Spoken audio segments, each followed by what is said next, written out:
Hi, I am Paul, welcome to my channel, Quality Life Mastery. Please subscribe to my channel and like and share the videos. Today we are going to learn about self-confidence. Self-confident people are more successful than others. They have a positive attitude. Confident people perform to their optimal potential even under pressure. They become leaders and are more successful in influencing others and lead a happy life since they are capable of controlling anxiety in all levels, are able to ward off negative thoughts and are satisfied in life. 1. Tips on teaching your child to be self-confident. Parents usually want their children to be self-confident. After all, self-confidence is a key component of success in life. But how do you teach this important life skill? Here are some tips. Meet needs. Experts note that babies and later children who have their needs met consistently, needs for food, comfort, a listening ear, etc., are learning the message that they are worth paying attention to. They learn they have worth. Some professionals believe this is best accomplished through the practice of attachment parenting. Others simply note that prompt and consistent meeting of needs will send a positive message to children. Play with your child. Play is how your child learns about and interacts with his or her world. When you participate, you validate this playful approach. You are sharing your child's world and helping him or her to see that mom and or dad like the same things they do. Parents can get pushy about teaching their children the value of hard work or the completion of tasks. While these things are certainly important, the time in a person's life when they are young, playful children is quite short. So embrace this time and play with your child, and work in on the task-oriented training in addition to play time. Honestly, it can be therapeutic for parents to play with their kids. Put on a happy face. Okay, not everyone is happy all the time, and parents get stressed. This is understandable, and there's no need to invent a perpetually cheerful persona. It's not realistic. But if your children receive the constant message that they are the source of your stress, they may begin to take on that identity. They will see themselves as an annoyance, and this may undermine their self-confidence. Watch what you say. In a similar vein to the paragraph above, be careful about complaining about your children in their hearing.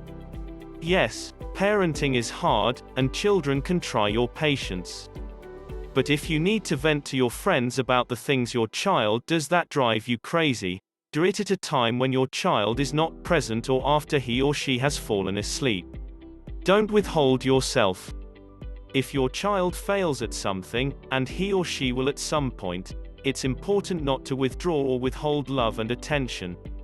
This sends the message that your child's achievements are more important than the child herself. Instead, make sure your child knows you love him or her no matter what failures happen. Of course, this does not mean you as a parent need to accept constant failure or not encourage your child to do better. The important thing is for your child not to think your love is conditional. Privileges can be conditional. Parental love shouldn't be. 2. Tips on boosting self-confidence for teens. Whether you're a male or female teen, your self-confidence is important. While the emphasis is often on girls' self-esteem, boys need to be confident, too, and often struggle just as much, although perhaps in different areas. Here are some tips to help teens build their self-confidence. Recognize your talents. It's easy to blow off your abilities, especially if your peers make fun of them, and they probably do so out of jealousy. But get serious with yourself and make a list of things you love to do and are good at. Keep this list just for yourself and look at it often. Remember it when you flunk a test or say something you wish you hadn't. Those talents of yours won't go away, and you can rely on them for the rest of your life, as long as you cultivate them. Cultivate your abilities. You may have so many interests and abilities that it's impossible to develop them all. Or, you may have one thing you really love to do. Regardless, look into developing and using some of your abilities in applications beyond school. Not only will it open more opportunities to look for activities around your community, but it might also remove you from peer judgment. Be like a duck. Have you ever heard the expression that you should be like a duck and let negative words and attitudes roll off your back? It's a good thing to cultivate. If you take every criticism or offhand comment to heart, you might find yourself paralyzed with fear of others' judgment. Remember, school and teenagehood are not forever.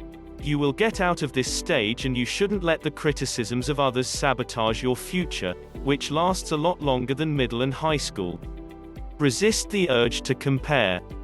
When you look at your friends, classmates, or pictures of celebrities, try to resist the temptation to scrutinize them as the gold standard to which you should aspire. Someone will always have better legs, superior athletic prowess, nicer hair, etc. than you. But those people don't set the standard for you. You are who you are, and they can't measure up to that, either. Listen to the inner voice, then tell it to shut up. Stop and listen to your inner thoughts for a while. What do you automatically think of yourself in response to certain situations? What do you say to yourself when you wake up, interact with friends, or go to class? If you are tearing yourself down with negative thoughts, you need to stop. Address the negative self-talk and replace it with positive self-talk instead. 3. From self-consciousness to self-confidence, tips for parents of teens. As a parent, it can be painful to watch your teens struggle with self-consciousness and low confidence. Is there anything you can do to help build your teens' self-confidence? Here are some tips. Learning to fail. We want our children to be safe, physically and emotionally. But sources say that this can become too much of a good thing. If you feel the need to protect your child from any difficulty, not allowing him to date, for instance, to protect him from a broken heart, or not letting her try out for a sports team because you don't think she'll be the best, then you may end up undermining your teen's self-confidence. Learning how to try and fail and try again is one of life's most important lessons. You may think that failure will destroy your teen. After all, if you allow him or her to fail, won't that destroy his or her self-confidence? Surprisingly, failure can be an opportunity. It's a chance to self-assess and ultimately build self-confidence. Equip your teen. Letting your teen flounder on his own without providing guidance can compromise his sense of confidence. He needs some practical tools so that he feels confidently equipped to tackle problems and issues in his life. Have heart-to-heart talks about dating, schoolwork, and parental expectations, and arm your teen with practical advice on what to do in these areas of life. Sometimes, teens just need help formulating a plan of action to feel confident. Don't always blame others. We all know that parent, the mom who yells at the coach when her child strikes out, or the dad who yells at the teacher when his child is reprimanded. But is that parent you? Think carefully. Do you tend to take up your teen's cause no matter what and assume the world is against her? Sometimes, in your eagerness to be a friend to your teen, you may forget that sometimes your teen is in the wrong and needs your correction, or at least your admission that she is on the wrong track. Beautiful facts. Most teens are not aware that the images they see on television and in magazines are largely staged. Celebrities who seem perfectly beautiful aren't necessarily so. They have the advantage of being able to spend most of every day working on their appearance, and they also have the advantage of a camera lens between themselves and the rest of the world. Introduce your teen to the deceptive nature of magazine photography and movie cameras, and point out that keeping up appearances can be so exhausting that few celebrities have normal, healthy lives and relationships. 4. Mindsets that lead to low self-confidence and how to change them. If you suffer from low self-confidence, you might be stuck in some negative mindsets that are affecting the way you think about yourself and, ultimately, your self-esteem. Negative mindsets tend to have a lot of always or never talk, creating a sense of entrapment and hopelessness. Here are some examples of negative mindsets that can lead to low confidence. I will never get it right. Thinking this way can keep you from trying again, or even trying something for the first time. It makes it only too easy to give up. Nobody understands what this is like. When you lack self-confidence, a lot of times you assume that everyone else has it together and you're the odd man or woman out. You may feel isolated, and feel as if others have their lives together while you are still floundering. I am totally useless.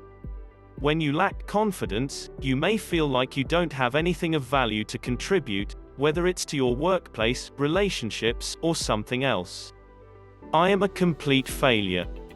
No one fails at every single thing, but to a person with low self-confidence, it can sure seem that way. You may feel like everything you've ever tried has failed, even if this is not true. I could never do that. Do you see someone with a successful lifestyle you wish you had? If you lack self-confidence, you may have the above reaction.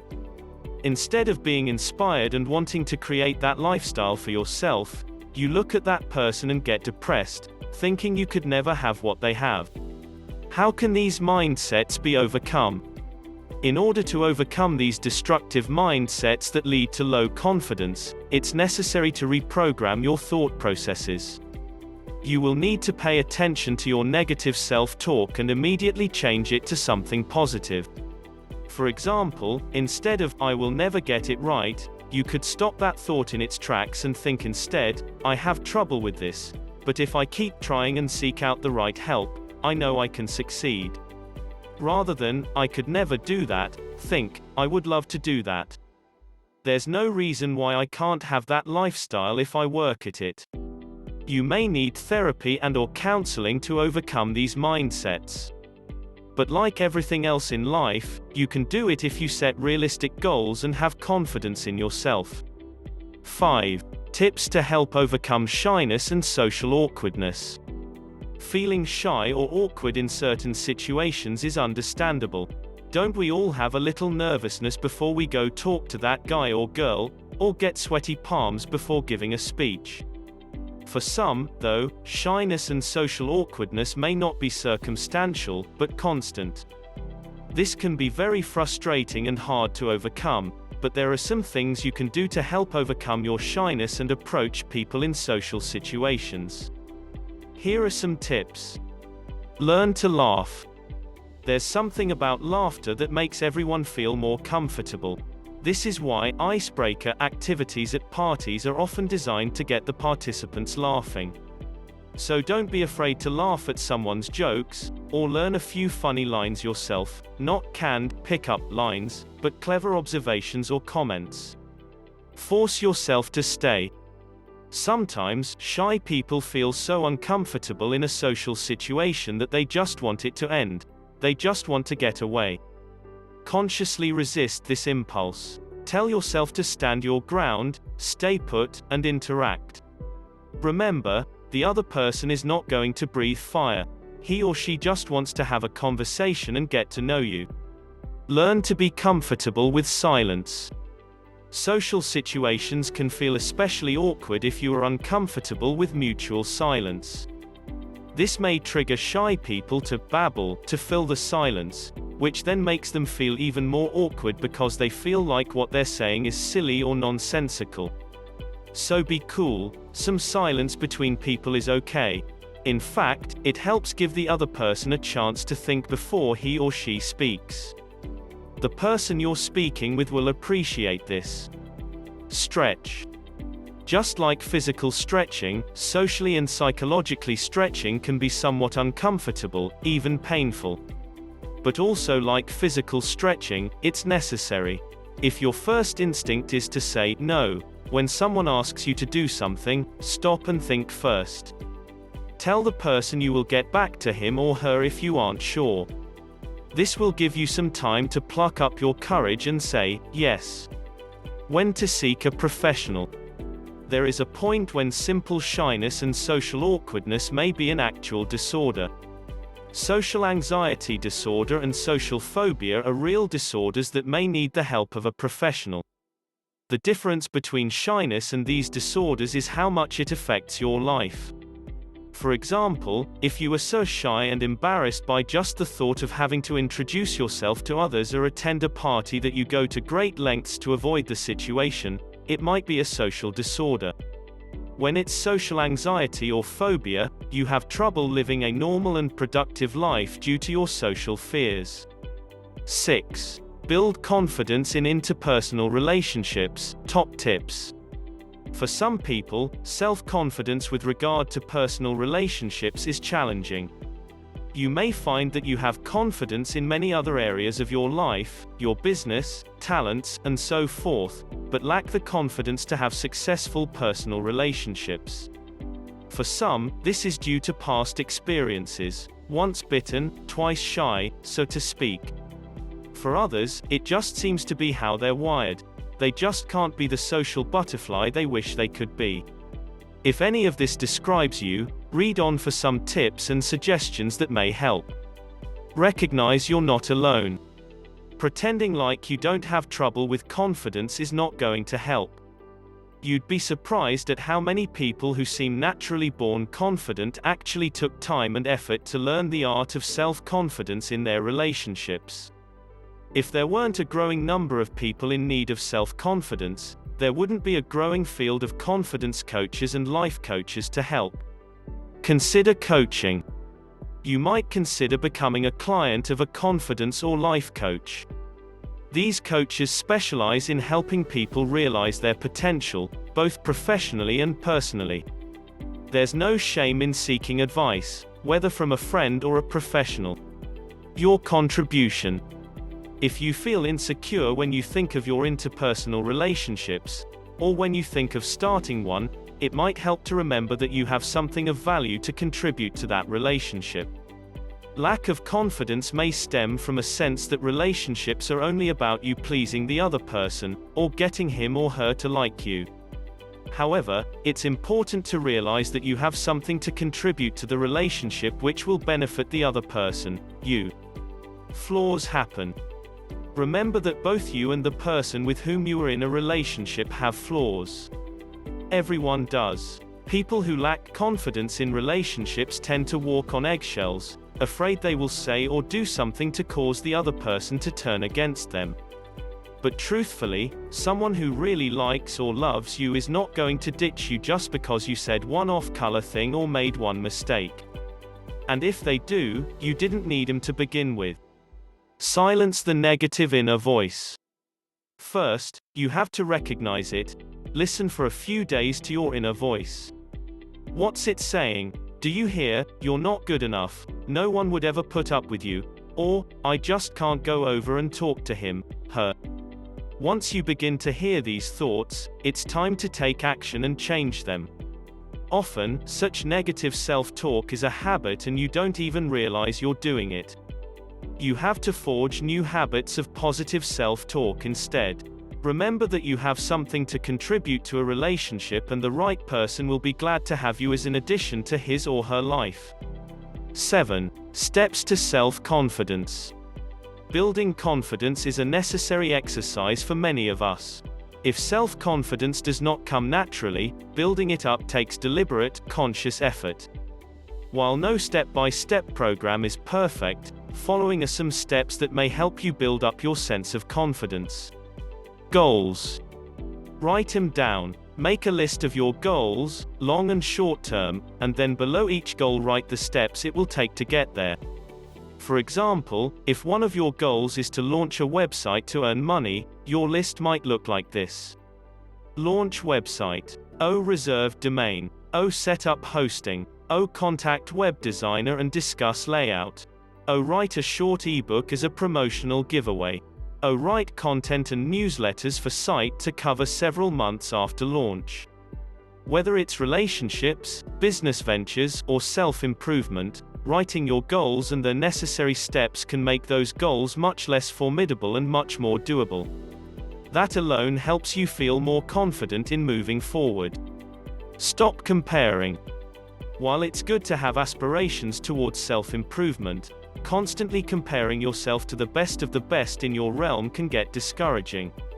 For example, if you'd like to have a talk radio show or podcast, You might be inspired by high-profile radio hosts. Being inspired by them is fine, but beating yourself up because you are not exactly like they are, complete with millions of listeners, will only discourage you. Build a positive self-image. It seems that when you are just certain you are going to fail before you try something, you are more likely to fail when you do try it. If you have a negative self-image and think you just can't achieve anything, it's likely that you won't, thus underscoring this false impression about yourself. Stop listening to the negative inner voice and instead tell yourself that you can achieve your goals, and, even if you fail, it's not because you are a bad person or because you didn't try. Get to know yourself. This means spending some quiet time thinking or writing in a journal. Some quiet time by yourself in which you assess your strengths, weaknesses, and personality. What are your character traits? What quirks and talents do you have? Pretend like you are being interviewed and that the interviewer is trying to get to know you. What questions would they ask? Turn off the media. For a while, it might be good to turn off the TV and put down the magazines. The perfect people images found in the media can be discouraging for those who are struggling with self-confidence. 8. How diet, exercise, and confidence are connected. Do you struggle with not feeling confident? While therapy and coaching can help, it may also be of benefit to address your diet and exercise schedules. The connection. When you eat well and exercise, it may help boost your self-confidence. Why? Here are some thoughts. Body image. While exercising won't necessarily result in the perfect body, it does tend to give you a sense that you are being proactive about your health. You're doing the right thing and working toward getting fit. Recognizing this, even if you can't get rid of those love handles, can help you feel more confident in yourself. Mood. Food. The food you eat can affect your mood, sources say, which in turn affects your confidence. Low blood sugar can cause you to feel grouchy and easily annoyed, and a diet high in sugar may contribute to depression, the ultimate in low confidence. Lean protein combined with complex carbohydrates is a winning combination.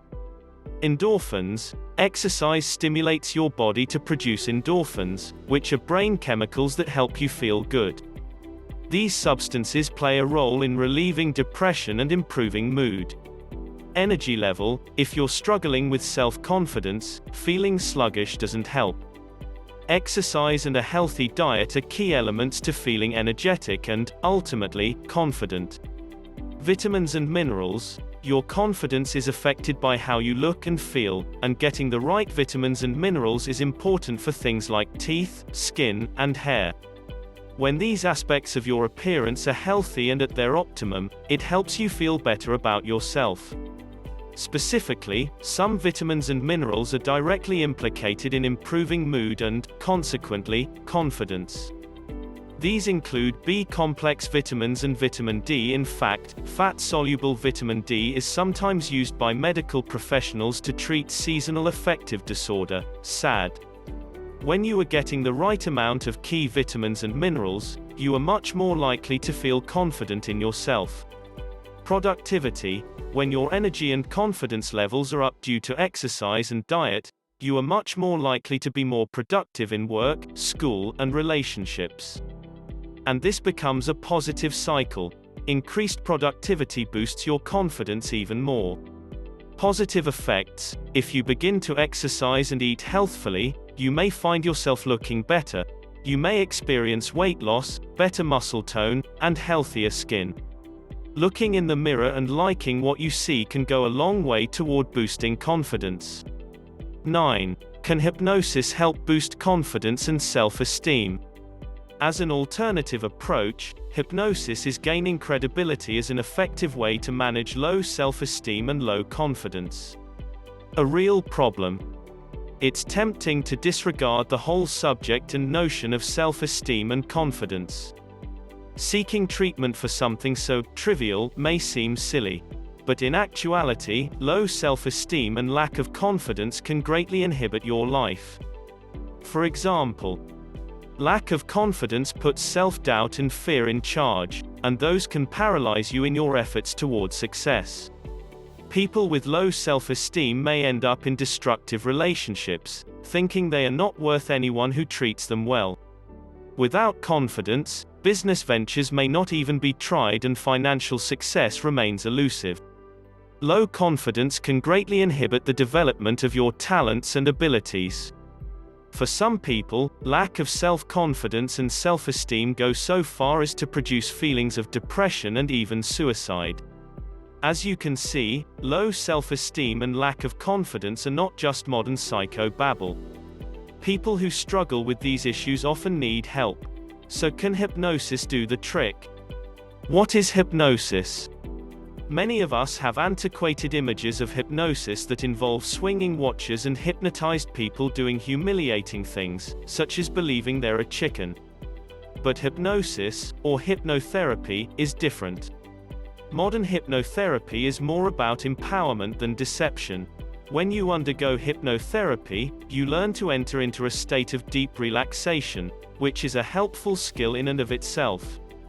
The hypnosis practitioner or therapist then taps into your inner mind and uses the power of suggestion to help rewire negative brain patterns to create healthier ones. Hypnotherapists may use guided imagery, taking you through an imaginary scenario step by step, giving you suggestions and approaches to face the problems presented. Hypnotherapy may help in the following areas. Assertiveness, a trait often lacking in those with low confidence, may be enhanced by the suggestive power of hypnosis. A positive attitude to help you cope with everyday life. Facing and overcoming any underlying causes or emotions that may contribute to your low self-esteem. Developing visions and goals for your life. Confidence in your abilities may be enhanced by hypnotherapy. Learning positive self-talk. What may make hypnosis so successful is that it can reach those areas of the mind that you simply can't seem to access. It is a technique that bypasses the walls you may have put up to keep people from tapping into the real you, and addresses your core self. 10. Confidence coach, a viable career choice. Do people tell you you're encouraging? Do you find that you enjoy giving people helpful advice and boosting their confidence? Then you might consider becoming a confidence coach. This rapidly expanding business takes several forms. Some people specialize in coaching certain types of people, such as entrepreneurs, or age groups, such as teens. Following are some examples of what a confidence coach is and what he or she does, and some tips on becoming one. What is a confidence coach?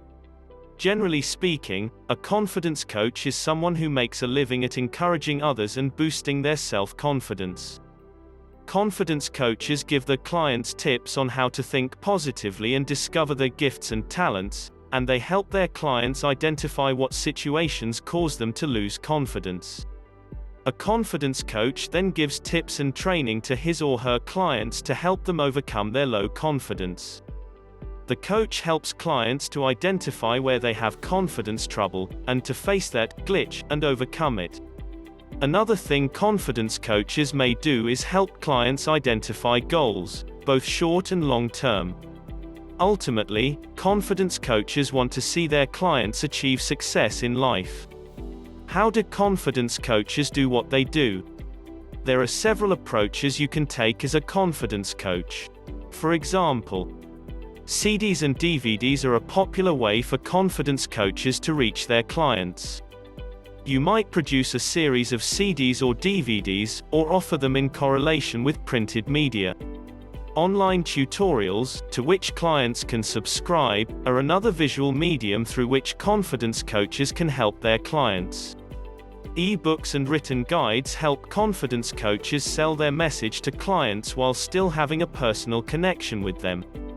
Phone calls, personal emails, online chats, and live video are some personal ways that confidence coaches can connect with their clients. How can I become a confidence coach? There are training courses you can take, and if this is what you would like or need, you have your choice online.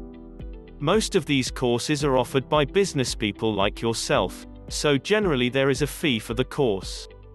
Or you can also simply go for it without special training. Some successful entrepreneurs say they became experts on a certain topic on the day they decided they were. In other words, there is a great deal of information out there and you can avail yourself of it and train yourself. Look at the websites of other confidence coaches. Read the testimonials and find out what clients appreciate. Then, you will need to set up a unique and powerful website yourself. Please check out for valuable courses in the description below. Thanks for watching. See you in the next video.